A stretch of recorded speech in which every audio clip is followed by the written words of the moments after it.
back to Fantasy Baseball Picks and Bets here on Mayo Media Net. Please rate, review, and subscribe to the audio-only pod. And just a minute after I put on a GD clinic, I'm going to ask you to stick your cartoon finger up inside me on YouTube because that like button matters just more than it should. It's your host, John Laghezza.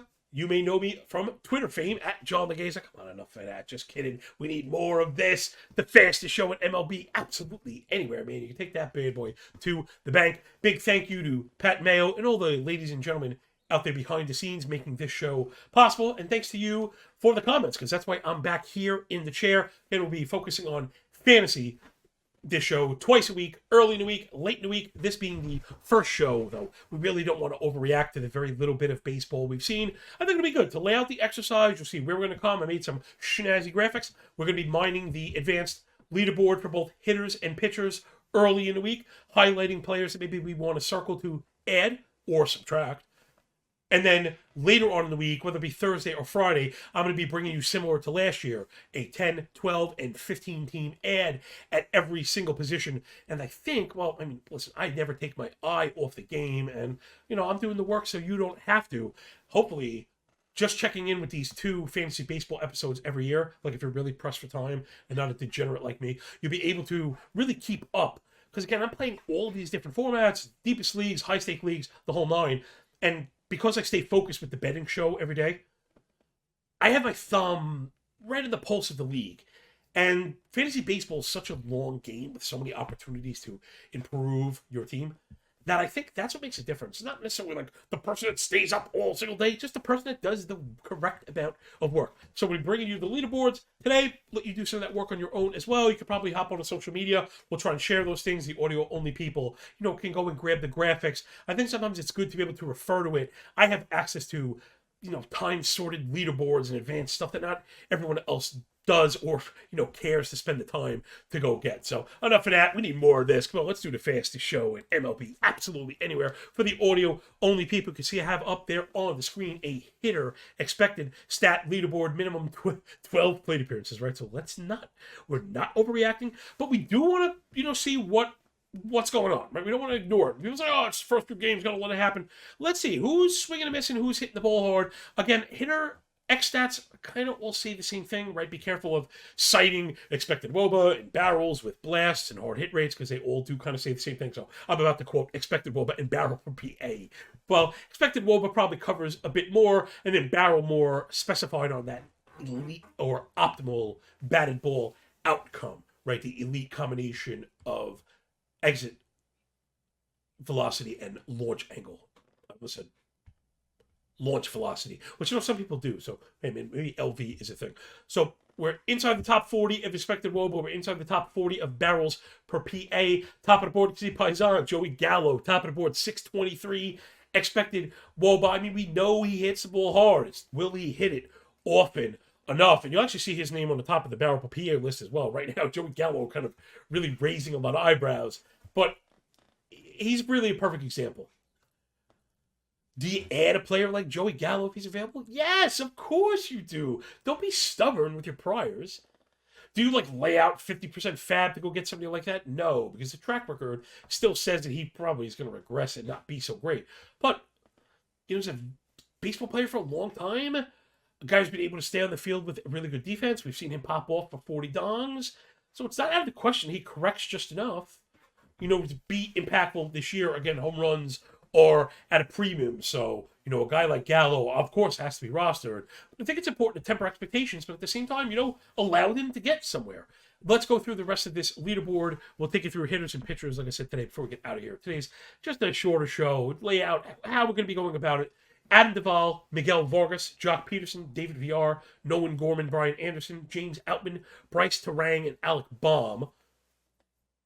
The first 7, everybody except for the last 3, Outman, Terang, and Baum, had xWOBAs over 525. Really, anything over like 390 or 400 is excellent. Of course, the small sample allows hitters to run these unsustainable numbers, but it is a good idea to who's swinging a hot bat. You know, like who feels good, whose timing is in place, who is feeling comfortable. A lot of times, I think that's part of the equation.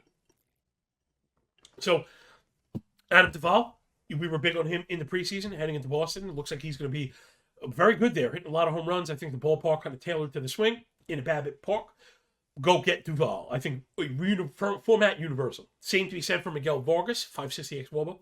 But not because of that, because of the prospect shine surrounding environment in LA. They really like him, and they're making playing time for him. So go get him if he's available. I think he's 10-team viable as well. Jock Peterson, I mean, he's going to always have a hard time getting around the platooning. Same to be said for VR or anybody in San Francisco, though. If VR locks down that everyday spot, third base is kind of shallow. You could look at him. Nolan Gorman, I didn't think was going to get enough playing time to make a difference. Now he's playing at least, or should have the lion's share of a platoon. And apparently, if you play for St. Louis, you're awesome. I mean, anybody who seems to be going off there. Then you wrap it up. Brian Anderson, probably a bit more vanilla, but if you're in a 15-team league, he's going to play every day. James Outman needs to be rostered in every single league, right? The big dog had 2 triples yesterday. Just looks really good. Anytime the Dodgers are high on somebody, listen, it's not the appeal to authority necessarily, but they are the best, analytical team in the league. And as good as I am, I don't think I'm the LA Dodgers. Wrapping up with Bryce Terang and Alec Baum, 2 youngsters that probably should both be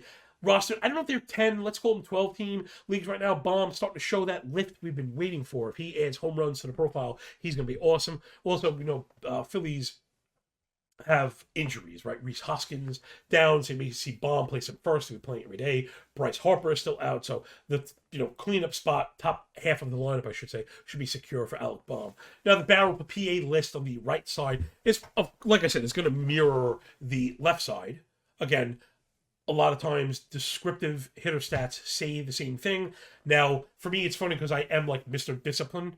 Those stats, they're just not going to get you anywhere. I don't know if you remembered last year, it doesn't get you anywhere. Like walk rate, or contact rates or in-zone contact rates. Stuff that I use in my analysis for sure, and they matter. I'm not trying to poo-poo it, but when you're looking for breakout hitters, I think it's going to come at contact quality. So forgive the redundancy, but it'll matter a bit more on the hitter and the pitcher side, you'll see. So let's just wrap this up quick. A lot of the same names. The player I'm really looking at in the Barrel PA that wasn't on the X-Wobble list is Brendan Donovan. Yeah, at this point, he's probably a wide-awake sleeper. Everybody and their mom is onto this guy. But, not to say I was first, but I was certainly early. My best ball shares would reflect that. I was really into Donovan because, again, it's Cardinal Magic. He had the elite hit tool. Then they said they wanted to start pulling. Now, when there's a bad hitter and we're asking them to make adjustments, I get really worried. When it's a very good hitter and you ask them to make adjustments, I think the probability of it succeeding is a bit higher, right? Donovan, he doesn't chase tons of contact, so those feel like the hitters that can make improvements because they're good in the first place, right? You tell me like, hey, Marcell Ozuna is going to start making adjustments. I'm like, well, he's got to hit the ball first. Same for Joey Gallo, though. Here he is at the top of these leaderboards. Wrapping up with a guy, Chris Taylor, but he's striking out a ton. Jorge Soler, more of that power if you're in need. Garrett Mitchell, who I think is probably universally rostered, or should be at least 10 teams included. Rookie for the Brewers, getting lots of run. So I know this really wasn't crazy impactful because, again, the samples are so short. But, I mean, you should add Duval. You should add Vargas. And I think depending on the league, you should add Donovan. I don't know if he's 10-team viable yet, but I really feel so strongly about him that I think by the time this is all said and done, he will be, right? If he works his way into the leadoff spot for St. Louis, they're like a top 2 or 3 offense in the league. There's a very good chance Donovan, is a huge windfall profit in fantasy, maybe even in like head-to-head, which is not something we thought of from a guy like him, kind of low power guy, but now he's, okay. And this might be good because we actually have a second. Remember, when we sing guys like add power, it's not like they're putting on muscle, hitting the ball necessarily harder or farther. With the changes in the ball, the humidor, and subsequent effect of the environment, hitting environment, I should say.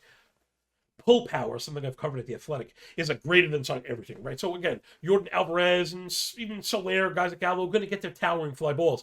But when you're seeing smaller guys hit home runs, and you're like, hey, why is that happening? A lot of them are pulling line drives, or pulling ropes. So when you elevate a fly ball line drive, that's the best way to get it out when you don't have the hulking profile. Donovan and St. Louis known to focus on pull power, right? We see that from Nolan Arenado, who at this point is like one of the most sturdy power hitters in the game, but he doesn't have all the hard hit rates and the barrel rates and all the sexy stuff that you'd think. Again, a lesson I've had to learn, that power can come in different forms. So that will do the first pillar here, the hitter expected stat board, give you a couple of names to circle, a couple more guys to look out for, but just more importantly, the exercise we'll be going forward. So hopefully that earned the like button. I'm not sure other people are doing it out here like this. So rate, review, and subscribe. Hit the like button, comment, let me know. That's actually a really great place to comment, not just some anodyne thing where I'm saying, comment, please, because it matters. Let us know what you'd like to see. Does this work for you? Is there a hitter stat you'd like to see? Again, I don't think I'm infallible and right about everything at all. I like to think my stuff's so good because I'm willing to take advice and be, the constructive criticism and move it forward. So, all right, I think that'll do it for the hitter leaderboard. Just circle those guys. But again, we'll be bringing this every week. And as we get deeper into the weeds and teams start to change and injuries happen, call-ups happen, you'll see names kind of rise to the top of these metrics. And last year, it was Brandon Drury and Jose Miranda, later Jake McCarthy, that we added, and they were huge for us. So, again, I think this is the pathway to get there. I'm not necessarily saying this board has the answers, but I think that is the pathway to get there. So, let's do the pitcher side. This is your starting pitcher expected stat leaderboard. And again, if it felt a little overwhelming with the names and the numbers, please feel free to, hit us up on social media. Go over to YouTube, grab a screenshot while you're there, press the like button, because, man, it just matters so much. It's like the first question people want to know, how many likes do you get? So, I'm laughing so ridiculous, but hey, man, the work's got to get done, and I do it so you don't have to. Minimum 1 game started, right? The very least you can have. You'll notice I don't add relievers. I think those expected stats are different because their effort profiles are different, right? They go full max out. Also, the usage is weird, so is the production. So deal with relievers on a role basis. Again, maybe we'll do a little closer thing, just a bit at the end, right? A couple names to add. And again, if you really want the full-on, all the baseball stuff, I do so much work. You get me a Twitter at John Laghezza. I'll take you to my third-party stuff. It's just, if you want more, there's more than you could absolutely stomach. Fantasy, betting, DFS, algo scores, and pitcher ranks, advanced leaderboard. Just almost too much. It's yucky. All right, so let's get into the XStat leaderboard. This is generally, right, a better duality when you combine, if you see on the left, we have whiff rate, and on the right, you'll see xWOBA, which do a better job of describing a pitcher who gets swings and misses, but also suppresses contact. Swing and miss is really good, but what if you get bashed? Not having swings and misses is not good, but if you suppress contact, right? And then when you have players, we noticed this last year, when a player pops up on both of these boards, just add them and figure it out later on. So let's do it. These are, again, it's not the raw leaderboard. We're not interested in, guess what, people? Corbin Burns and Jacob deGrom are good. Nobody cares about that. We're here to get you the names of the players on the border, on the boundaries, that might be available that we could add and that actually reap the benefits from. So at the very top, it's Shintaro Fujinami, who's had some trouble with control, but he has some stuff pouring out of his ears. I think before we run to add him, the problem's going to be the A. So sometimes, right, you have to add in the context. I think he's going to really struggle even with a ton of whiffs and his lack of control. Somebody that I have rostered the next few players, Tanner Houck and Edward Cabrera. Lots of swing and miss with better team context. Red Sox better than the Mariners. Over to Brad Keller, who's really kind of interesting, and you'd never expect to see him on a whiff leaderboard, but my colleague at The Athletic, Derek Van Riper, mentioned on his podcast that Keller had developed more than one new pitch, and they were geared towards getting swings and misses. So, believe it or not, Brad Keller might be the best kept secret in the major leagues right now. He just has such a track record for contact, lead ball, ground ball. It's so boring. Nobody wants it. This guy's going to hang, again, whiff rates above 30 is where you really want to be. He's going to hang a 34% whiff rate. This is a completely different pitcher. Then it's Mackenzie Gore, Dean Kramer, Merrill Kelly. Again, Merrill Kelly, Brad Keller, those ground ballers starting to find swing and miss because of the shift pan. So, right, we had our ideas of priors of how things would go. Remember, these are teams and competitors that are always going to be looking to improve to defeat the change, right? The counter that we always talk about. You can punch. We'll be worried about the counter punch and then the counter punch. Finish it up with Mike Clevenger, Clark Schmidt, Spencer Turnbull, a bit more stuff than the ground ball, as we mentioned before. Clev Dog, not a great person, but he's been look good on the mound for the White Sox. I happen to have a lot of faith in Ethan Katz, the pitching coach there. So if I see a pitcher start to look good making changes for the White Sox, I tend to believe it because I know the organization is learned. Clark Schmidt, my boy in the Yankees, got touched a little bit, but he looked really good. Squeezed on the edges, bit of batted ball stuff. So I think Clark Schmidt's going to be fine. I was surprised to see very sharp people taking victory laps on Clark Schmidt as if he was bad. I think he's going to be cemented in that Yankee rotation for the rest of the year. If he's not added in your league, I think he should be a 10-team bench player. Right? I don't think he started in 10-team leagues. I think he needs to be added in 12. Also, importantly, he's a smart starting pitcher and relief pitcher, so I'm running him out there in CBS no matter what. Over to the top .40 expected WOBA, so it is more a contact description. At the top, Aaron Savali, only player with a sub 200 XWOBA. Really, just fantastic. As far as XWOBA goes, anything below 300 is good. You see the bottom player here at 301 is Tanner Houck. But like I said, Houck on both of the boards, you circle him. Mackenzie Gore, he is on both of the boards, you go add him, right? It really is that simple for me at this point. If you're creating whiffs and you're suppressing contact, we'll add now, ask questions later. Also, I feel like you'll notice a lot of times these players are not yet popular, so you don't actually have to pay for them, right? It's easy to churn the players we'll be mentioning because we'll be first, which means they're not all going to stick, which means some of them are going to be bad, which is also fine. Because if you pay $1 or $2 in fab bucks opposed to 300, you just cycle and churn in the butter, churn in the butter, churn in the butter. So I think you're adding Aaron Savali. I think you're adding Tanner Houck. I think you're adding Mackenzie Gore. Now, Mackenzie Gore, the team contact's going to suck with Washington, but you're going to get strikeouts in maybe 5 innings. And he was once a very highly touted prospect. So if he's finally putting it all together, that could be it. To the XWOBA side, back to it, or at least I should say. The couple guys I know I'm looking at, there's quite a few. Tyler Anderson, not as boring as you think. Dustin May, who I think has potential Cy Young stuff for the Dodgers if he stays healthy. And then my boy from last year, Graham Ashcraft. We were betting him every 5 days for the Reds. He's got a ridiculous sinker and lots of good stuff. He's changing up the pitch mix. We know the ballpark is not any fun, but he was excellent against the Pirates, hung up a fantasy viable day. So I think there are going to be days where Ashcraft is phenomenal, and for some reason, if the Reds decide to trade him, he could be like all the way wheels up. But in the time being, I think those guys are all really good and all worth a look. The other guys you could circle, like the Falter, I would never start Greinke or Freeland. Those are probably good examples of how contact suppression is just not enough. So I know that was a bit quick today. Usually we're going to be going around 30, and I think today will probably be around more the 20 mark. But that's okay. So once the season develops, there's going to be a bit more to digest with the same exercise, and we'll be going long. Trust me, there'll be plenty of me at that point. So that will do it here at Corked Stats of fantasy baseball picks and bets. Again, today, just the template episode. By the end of the week, we're going to actually have ads that we're going for, but I just didn't want to make everyone think we're overreacting to 12 plate appearances, right? That's really one of the things we don't want to do. But in highly competitive fantasy leagues, you need to have your eyeball on it, right? So there's a difference between knowing it's happening and actually reacting.